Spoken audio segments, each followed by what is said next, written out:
We continue our sermon series, Bright and Beautiful. The scripture reading today comes from the last scene in the Gospel of Mark before Mark turns to the crucifixion. Listen in this scene for what Jesus lifts up as bright and beautiful from Mark 12. Jesus sat down opposite the treasury and watched the crowd putting money into the treasury. Many rich people put in large sums. A poor widow came and put in 2 small copper coins, which are worth a penny. Then Jesus called his disciples and said to them, "Truly I tell you, this poor widow has put in more than all those who are contributing to the treasury. For all of them have contributed out of their abundance, but she, out of her poverty, has put in everything she had, all that she had to live on." May God bless this reading to our understanding. Can you picture Rosie the Riveter? She sits confidently in her blue denim overalls with her red curly hair tied up in a scarf. She's that iconic image first painted by Norman Rockwell in 1943 to represent the heroic efforts of the American women in our effort to build planes and ammunition for World War II while the men were off fighting the war.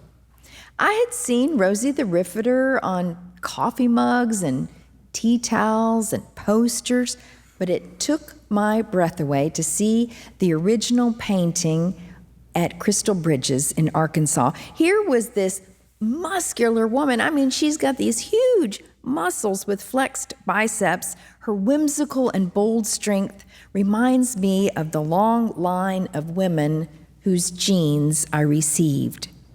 My mom taught school all day, my entire childhood, but still managed to miraculously put a hot, seated breakfast on the table every day, as well as a multi-course seated dinner every night for her family. And then she often stayed up till 11 or sometimes midnight sewing clothes for my sister and me. Her mom, my granny, was widowed in her early 50s, and she took over the farm and managed it alone for decades. My grandmother on my father's side, Rhoda Aday, earned a college degree in the early 1900s when such a thing was uncommon. I admired Rosie the Riveter, but I also resonated with her strength. And then my eye turned to the painting right next to her. This woman was tall and poised and outfitted for a dance in a beautiful flowery dress that was pleated at the skirt and perfectly pressed. This woman had long black coiffed hair, but there was just a tinge of sadness in her eyes on her brown face. The artist had painted his grandmother as she was just about to attend a dance at the Japanese internment camp set up by Americans here in our own country during World War II. And now I had to do a double take. I had to glance back at Rosie the Riveter, and then I had to pay attention to the fact that all women were not experiencing the same opportunities at the very same moment in history. By placing those 2 paintings side by side, the curator of the museum had forced me to see that mothers and daughters and sisters and aunts endured different realities at the very same moment in history. During World War II, there were some women who arrived confidently at work to fill our nation's goals, and others, in our pursuit of national strength, were captured and locked away to tremble and pray for their families. Some of them, I suppose, even had a little dance in that internment camp. 2 narratives, 2 true stories unfolding simultaneously. In today's scripture lesson from the Gospel according to Mark, Jesus also shows us two side-by-side pictures. He calls his disciples over and he says to them, "Hey, look at this." And he shows them two scenes unfolding simultaneously. In one scene, there are these folks who are gathering outside the temple near the treasury in the portico there, and they are all bringing their gifts to God. Some of them are bringing large sums of money. And in the other scene, there's this widow, a poor widow, without a dime to her name, and she brings 2 coins, the sum total of 1 cent, and she tosses all of what she has, both coins, into the offering plate. Jesus stands back and invites us to look at this. He does very little to interpret the scene. Rather, he invites us as the viewers to respond. What do you think of that? How does that make you feel? Some have mused over this contrast, the wealthy giving out of their abundance and the poor giving all she has to live on. And some stand before these side-by-side portraits and wonder if seeing them together highlights the injustice in the society. As Warren Buffett has famously said, "Why does my secretary pay a higher tax rate than I do?" It really doesn't seem right that the poor widow would give everything she had to live on when she really doesn't have means to support herself in the ancient society. And yet, here are people giving a lot, but having an abundant amount left over. Maybe when you and I look at these two portraits, we are meant to squirm a bit and feel a bit uncomfortable about how the poor are exploited. And in the next scene, Jesus says the temple that they are giving money to will soon be destroyed. We could see this as a rebuke on those of us who are religious, but are not always just and merciful in the way that Jesus calls us to be. But there's another way that we could stand there and look at these two portraits side by side. One, a group of religious folk giving out of their abundance, and the other, an impoverished woman giving everything she has in her purse. Jesus says in there that the woman gave more, but she didn't give more. She didn't give more money than the others. What is Jesus talking about? Clearly, Jesus has something in mind other than adding a 0 to a number.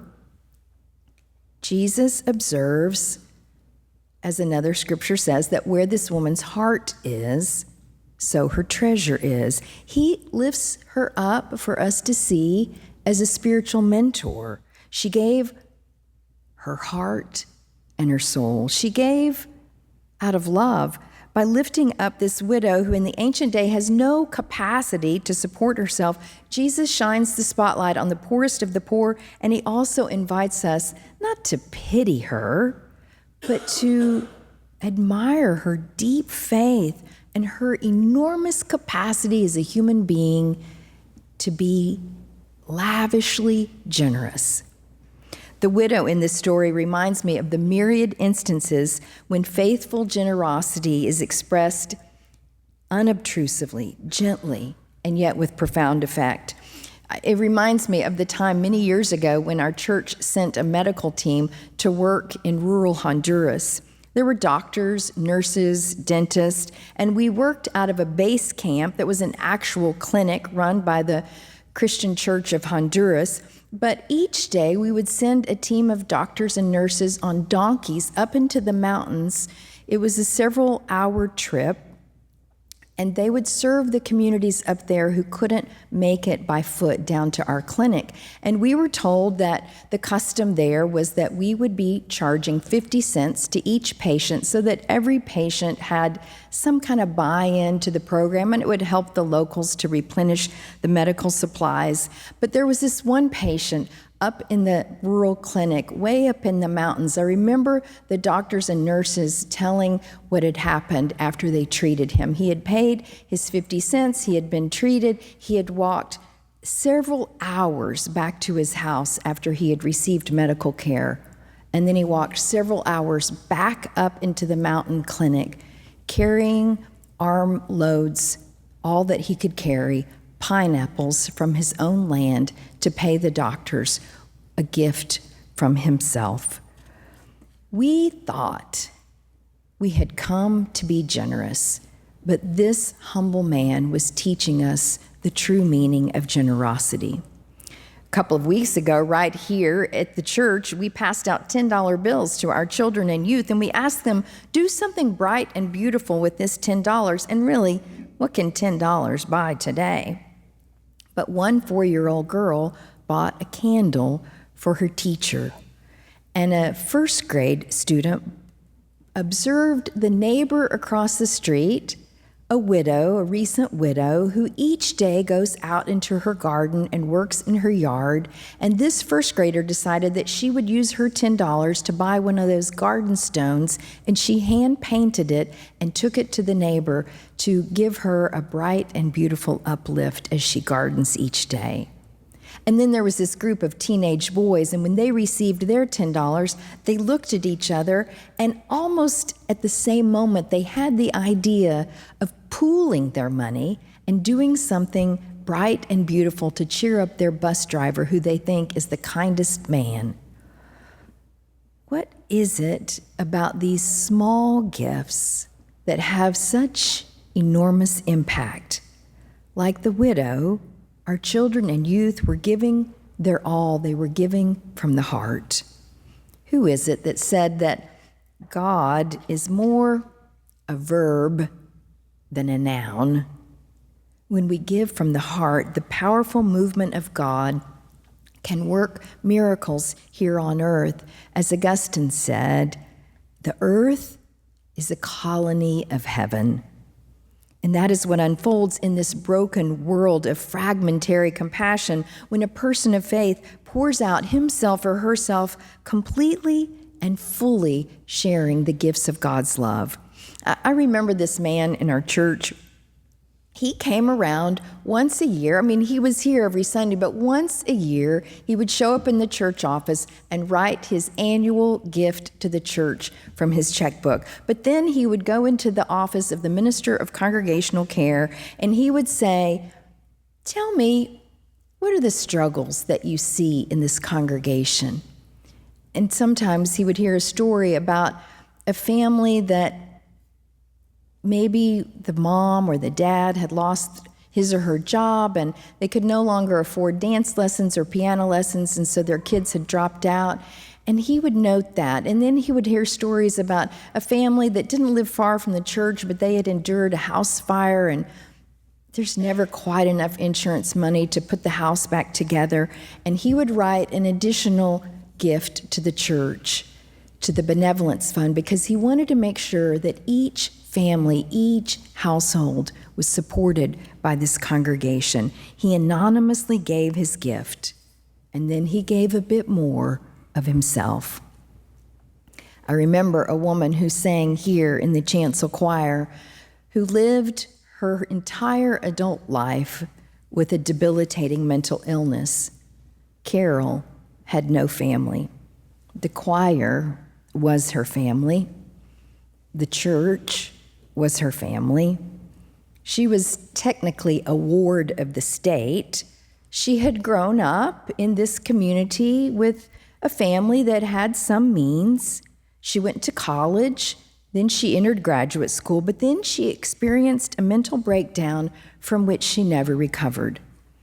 I remember when it was time for Carol's birthday, she would write me a letter, and she would explain in detail what I should buy her from Hall's department store on the plaza for her birthday.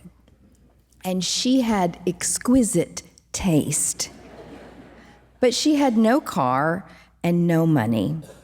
The generous acts of love lavished on Carol by the chancel choir and other members of the church were awe-inspiring. They would give her rides to the doctor, rides to choir, rides to the grocery store, rides to buy cigarettes, and much, much more. When Carol died, the sanctuary was filled because Carol had taught us to love beyond our boundaries.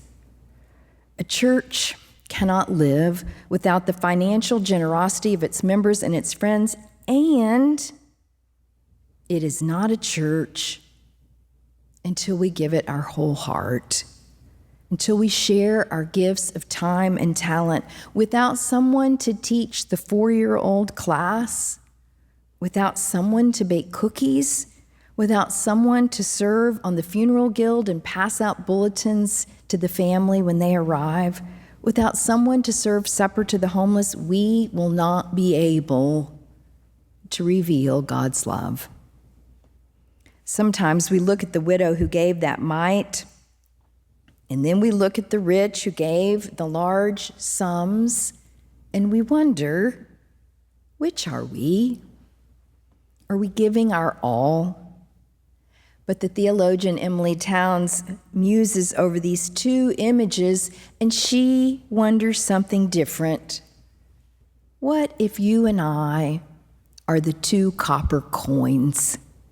What if we are God's gift to the world? What if our acts of love are what brings God into the world to shape it into a more bright and beautiful place, the place that we dream it can be? In the Gospel of Mark, this scene is the last scene in Jesus' public ministry. The widow and her mite, and those gathering to give their gifts. Then Mark turns and shifts. Jesus' ministry is over, and now Mark has us read in these final chapters about the death of Jesus, the trial of Jesus, the crucifixion of Jesus. In the end, Mark asks us, look at these 2 side-by-side pictures. Here are 2 images, says Mark. There's this widow who gives everything she has in a great act of love. It even catches Jesus' attention. And here is Jesus who gives his whole life in an act of generous love.